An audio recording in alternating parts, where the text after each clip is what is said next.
नमस्ते। आज पर्यावरण की दुनिया से एक बहुत बड़ी और कह सकते हैं एक खुशी की खबर आई है। भारत ने एक ऐसा कमाल कर दिखाया है, एक ऐसा रिकॉर्ड बनाया है जिसने पूरी दुनिया का ध्यान अपनी ओर खींचा है। तो चलिए पता करते हैं कि आखिर ये नया रिकॉर्ड है क्या और ये हमारे लिए इतनी बड़ी बात क्यों है। स्क्रीन पे ये जो नंबर दिख रहा है 96, ये सिर्फ एक गिनती नहीं है, बल्कि ये भारत के पर्यावरण संरक्षण की एक पूरी नई कहानी कहता है। और ये वो कहानी है जो हमें पूरे एशिया में सबसे ऊपर ले जाती है। कोई अंदाजा है ये क्या हो सकता है? बिल्कुल सही। ये है भारत के रामसर साइट्स की संख्या 96 और इस नंबर के साथ भारत अब पूरे एशिया में सबसे आगे निकल गया है। सोचिए ये कितनी बड़ी उपलब्धि है। ये दिखाता है कि भारत अपनी कीमती प्राकृतिक धरोहर को बचाने के लिए कितना सीरियस है, कितना कमिटेड है। तो सवाल ये है कि हम इस मैजिक नंबर 96 तक पहुंचे कैसे? हाल ही में भारत के इस रामसर परिवार में 2 नए मेहमान शामिल हुए हैं और इन्हीं 2 की वजह से हम आज इस मुकाम पर हैं। तो चलिए मिलते हैं इनसे। तो ये हैं वो 2 नए सितारे। एक है छत्तीसगढ़ का कोपरा जलाशय और जानते हैं इसकी खास बात क्या है? ये छत्तीसगढ़ का पहला रामसर साइट है। मतलब राज्य के लिए ये एक ऐतिहासिक पल है। और दूसरा है राजस्थान की बेहद खूबसूरत सिलीसेट झील। ये राजस्थान का 5वां रामसर स्थल बन गया है। तो बस इन्हीं दोनों ने मिलकर हमें 96 के इस जादुई आंकड़े तक पहुंचाया है। अच्छा, हम बार बार रामसर साइट कह तो रहे हैं, पर इसका असली मतलब क्या है? आखिर ये टैग इतना स्पेशल क्यों होता है? इसको समझने के लिए हमें थोड़ा पीछे जाकर रामसर कन्वेंशन को समझना होगा। बहुत ही आसान शब्दों में कहें तो रामसर कन्वेंशन दुनिया के देशों के बीच एक अंतर्राष्ट्रीय संधि, मतलब एक समझौता है। और ये समझौता किस लिए है? ये है आर्द्र भूमियों यानी वेटलैंड्स को बचाने के लिए और उनका सही तरीके से, टिकाऊ तरीके से इस्तेमाल करने के लिए। ये एक ग्लोबल एफर्ट है ताकि इन बेहद जरूरी इकोसिस्टम्स को बचाया जा सके। इसकी कहानी शुरू होती है 1971 में। ईरान का एक शहर है रामसर, वहीं पर इस कन्वेंशन पर साइन किया गया था। फिर 1975 में यह संधि पूरी दुनिया में लागू हो गई और फिर आया साल 1982 जब भारत ने भी ऑफिशियली इस मिशन को ज्वाइन कर लिया। और देखिए आज इतने सालों बाद हम इस सफर में कहां पहुंच गए हैं। शायद सुना होगा कि वेटलैंड्स को पृथ्वी की किडनी भी कहते हैं, पर ऐसा क्यों?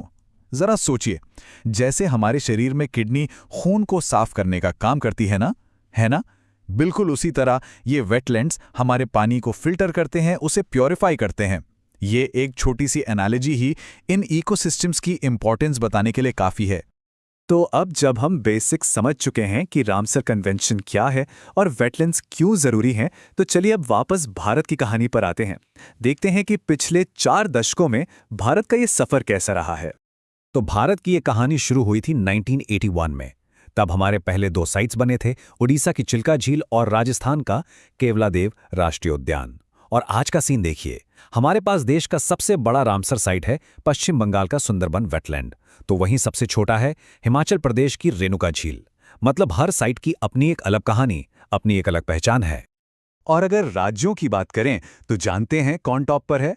तमिलनाडु, पूरे 20 रामसर साइट्स के साथ, जो कि एक बहुत बड़ा नंबर है। और दूसरे नंबर पर है उत्तर प्रदेश 10 साइट्स के साथ।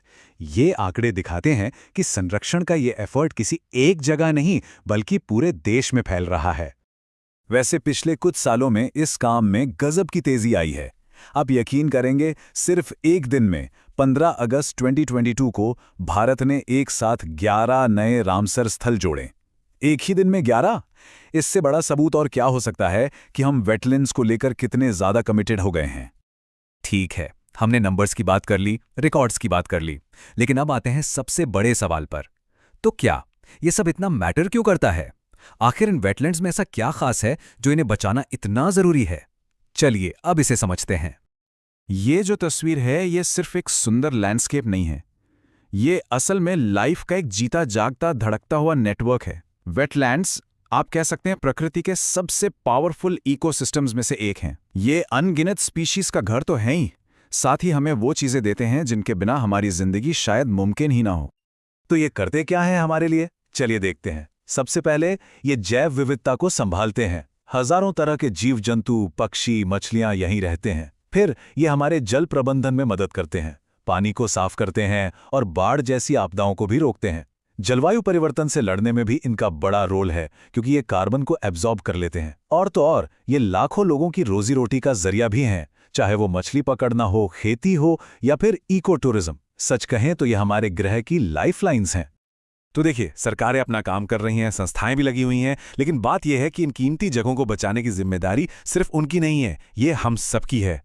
तो सवाल उठता है कि एक आम इंसान के तौर पर हम क्या कर सकते हैं? हम कैसे अपना योगदान दे सकते हैं? कुछ बहुत ही सिंपल स्टेप्स हैं जो कोई भी ले सकता है। पहला, प्रदूषण रोकें। अपने आसपास के नदी, तालाबों में प्लास्टिक या कचरा बिल्कुल न डालें। दूसरा, अतिक्रमण रोकें, मतलब इन वेटलैंड्स की जो प्राकृतिक सीमा है उसका सम्मान करें। तीसरा, जागरूकता फैलाएं, लोगों से बात करें, स्थानीय कार्यक्रमों में हिस्सा लें। चौथा, हरियाली को बढ़ावा दें, पेड़ लगाएं, वनों की कटाई को रोकें। और पांचवा, संरक्षण के प्रयासों का समर्थन करें। सरकार हो या कोई संस्था, उनके काम में सहयोग करें। याद रहे, हर एक छोटा कदम मिलकर ही एक बड़ा बदलाव लाता है। तो भारत आज 96 रामसर साइट्स के साथ एक नई ऊंचाई पर खड़ा है। ये यकीनन जश्न का मौका है, लेकिन ये अपने साथ एक बहुत बड़ी जिम्मेदारी भी लेकर आता है। अब सवाल ये है कि यहां से आगे क्या, यहां से आगे का रास्ता कैसा होगा? संरक्षण की इस कहानी का अगला अध्याय कौन लिखेगा? इसी सवाल के साथ आज की चर्चा यहीं समाप्त करते हैं। शुक्रिया।